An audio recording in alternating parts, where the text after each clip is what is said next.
do ofício das leituras do dia 28 de fevereiro de 2023, terça-feira da primeira semana da Quaresma, do Tratado de São Cipriano, bispo e mártir, sobre a oração dominical, século III. Quem nos deu a vida, ensinou-nos a orar.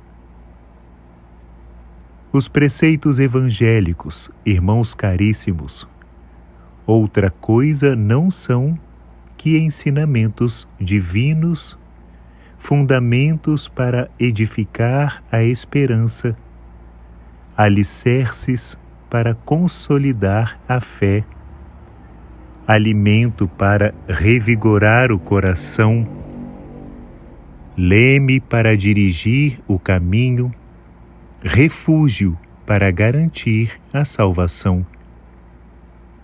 Enquanto instruem na terra os espíritos dóceis dos fiéis, conduzem-nos para o reino dos céus. Outrora quis Deus falar e fazer-se ouvir de muitas maneiras pelos profetas, seus servos.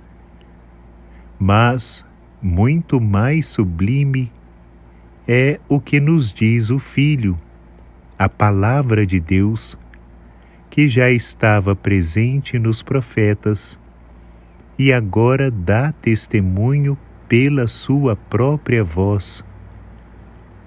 Já não manda preparar o caminho para aquele que há de vir, mas vem Ele mesmo, abrindo e mostrando-nos o caminho, a fim de que nós, que andávamos errantes, improvidentes e cegos nas trevas da morte, iluminados agora pela luz da graça, sigamos o caminho da vida sob a proteção e guia do Senhor.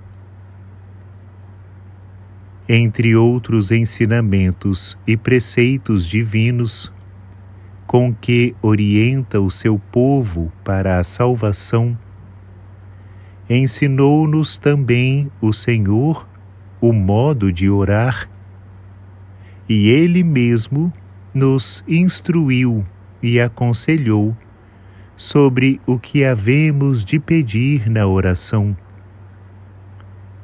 Aquele que nos deu a vida também nos ensinou a orar com a mesma bondade com que se dignou conceder-nos tantos outros benefícios, a fim de que, dirigindo nós ao Pai a súplica e oração que o Filho nos ensinou, mais facilmente sejamos atendidos.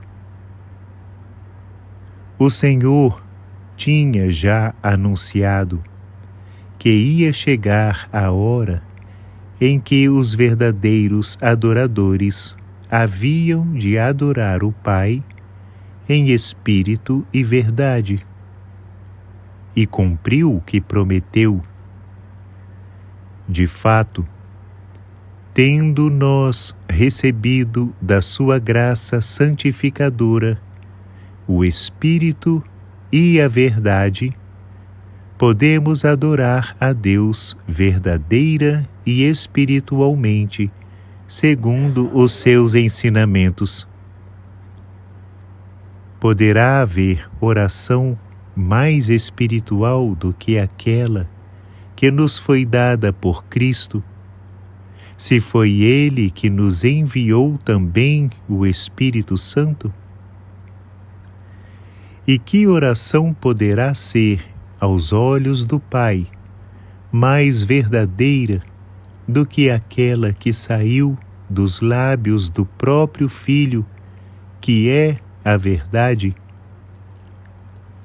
Rezar de maneira diferente daquela que o Senhor nos ensinou seria não somente ignorância, mas também culpa.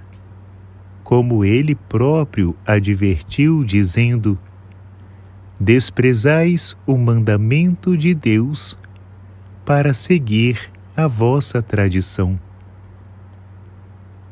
Rezemos, portanto, irmãos caríssimos, como Deus, nosso Mestre, nos ensinou.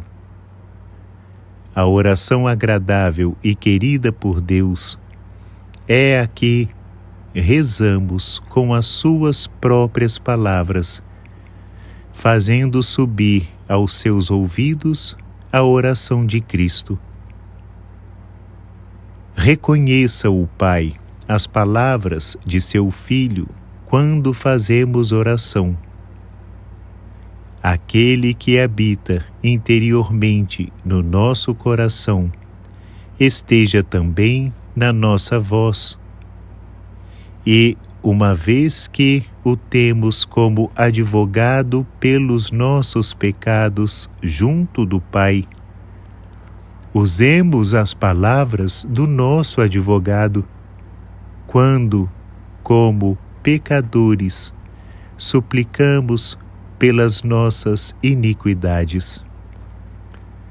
Se ele disse que tudo o que pedirmos ao Pai em seu nome nos será dado, quanto mais eficaz não será a nossa súplica para obtermos o que pedimos, se o pedirmos com a sua mesma oração?